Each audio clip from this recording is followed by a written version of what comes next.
Tuscaloosa developer Stan Pate's latest idea has ruffled some feathers north of the river, and it's all over a proposed student-based apartment complex.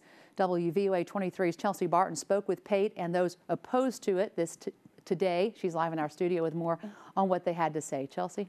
Well, Lynn, if you live in the area where Pate hopes to build this mega apartment complex on a vacant 7+ acre lot between Rice Mine Road Loop and McFarland Boulevard East, you may have gotten one of these notices in your mailbox from the Alliance for Responsible Growth.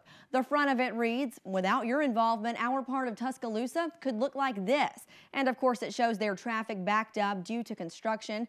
Back in June of this year, developer Stan Pate went before the city's Planning and Zoning Commission and requested to rezone this area so a larger number of apartments could be built on this tract of land than its current zoning already permits. That request was shot down when the commission voted unanimously against it, citing a city resolution adopted in 2014, which caps apartment complexes' bed count at 200.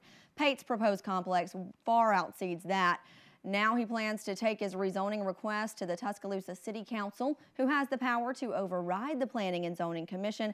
Pate says he's placed items like a mobile home and tire towers to show people what types of development would be allowed right now with the current zoning.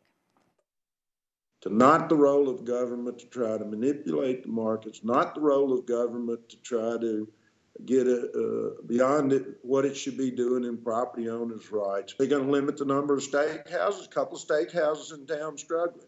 You know, a good place for them to start if they want to limit some is the number of lawyers in town. There are way too many. So I mean, again, I'm making the point that it's not the role of government to try to manipulate markets. And those opposing Pate's plans are arguing the complex would decrease property values and quality of life in nearby neighborhoods with increased traffic flow, also making roads more dangerous. There have been 189 wrecks or so right up here in the last couple of years, just folks trying to get onto McFarland Boulevard. The traffic on McFarland is backed up, 3 lights in the early mornings. The state has already said that the bridge here on McFarland is overtaxed. It's just a burden and a safety issue, traffic burden and a safety issue for those of us that live here. As of now, this issue will be discussed at the Tuscaloosa City Council meeting on Tuesday, September 19th. Residents of the area are encouraged to attend and voice their opinions. Oh, and that metal rooster perched up on this property now?